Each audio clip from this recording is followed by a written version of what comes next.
We are going to talk about double replacement reactions in the types of reaction series. So, a double replacement reaction is a chemical change when two compounds exchange ions. So, it's similar and dissimilar to a single replacement reaction. In a single replacement reaction, recall that one thing is being replaced in one compound. Here, we have two compounds, both of them losing an element and both of them gaining an element. So they're both just switching them essentially.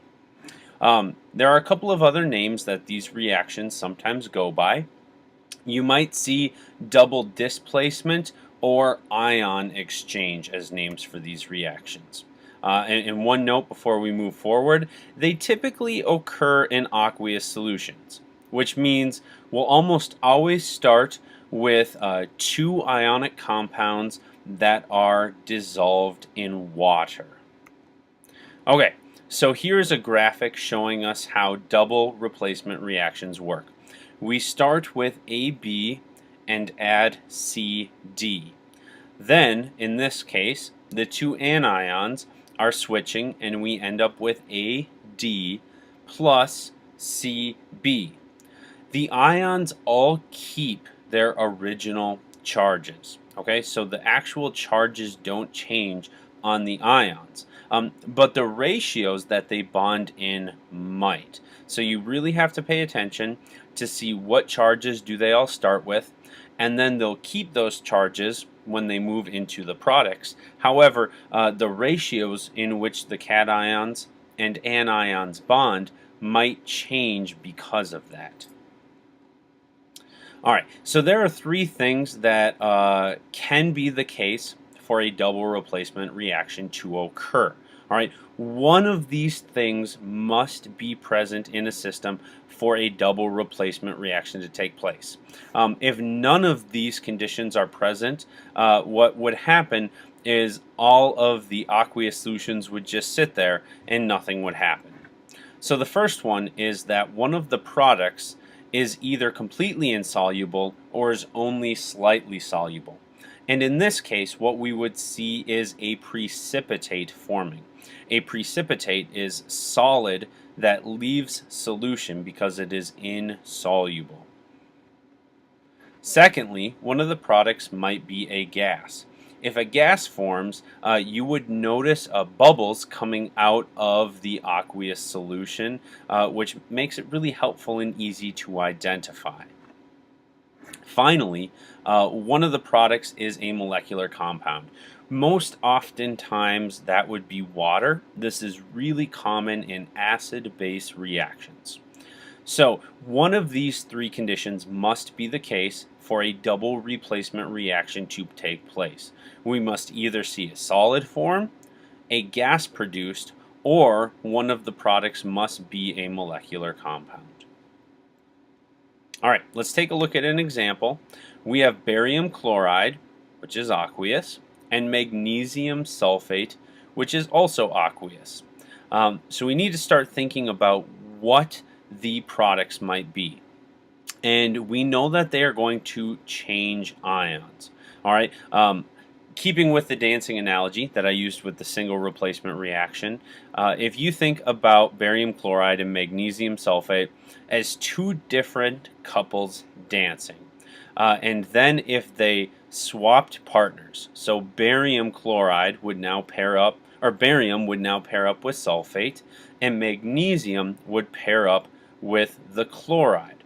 So we'll look at barium and sulfate. Okay, so if you think back to the letters, this would be A and D combining.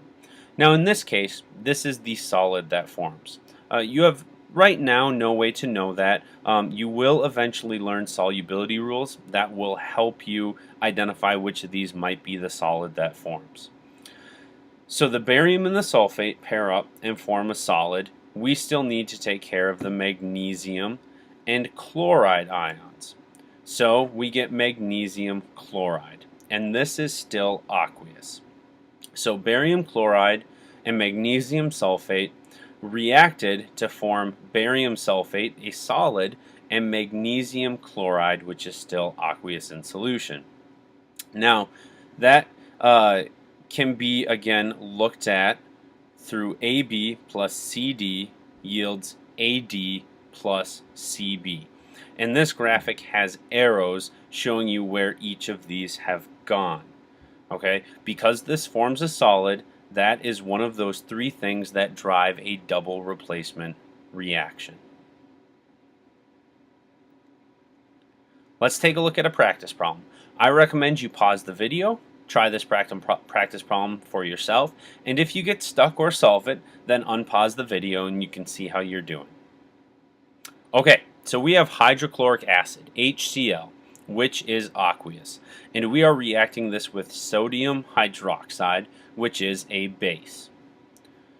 With a double replacement reaction, we would label H in the HCl as A, and the Cl as B, and then the Na from the sodium hydroxide as C, and the OH, a hydroxide ion, as D. So A and D are going to combine. In this case, it forms a molecular compound, which is a liquid. Okay, so this is A and D combining, the H from HCl and OH from sodium hydroxide. Next, the chloride from hydrochloric acid and the sodium from sodium hydroxide combine to form sodium chloride. Now this is aqueous in water.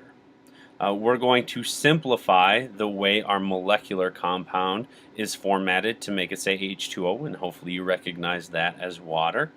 And we can see here that we now have a balanced equation.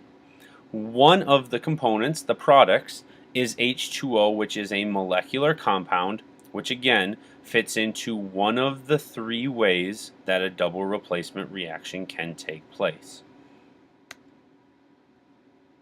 Okay, our general equation here is R positive, S negative, plus T positive, U negative, and then the reaction arrow. And then what happens is the S and the U switch places. So again, we have two compounds, and they're each giving up one of their elements or ions, and they're just flip-flopping them. So we're making new pairs of cations and anions. The reactants are almost always two ionic compounds, and the probable products would be two new compounds. Recall that they must be driven by a precipitate, a gaseous product, or a molecular product. As always, look at the notes in YouTube to see where you can find extra practice problems.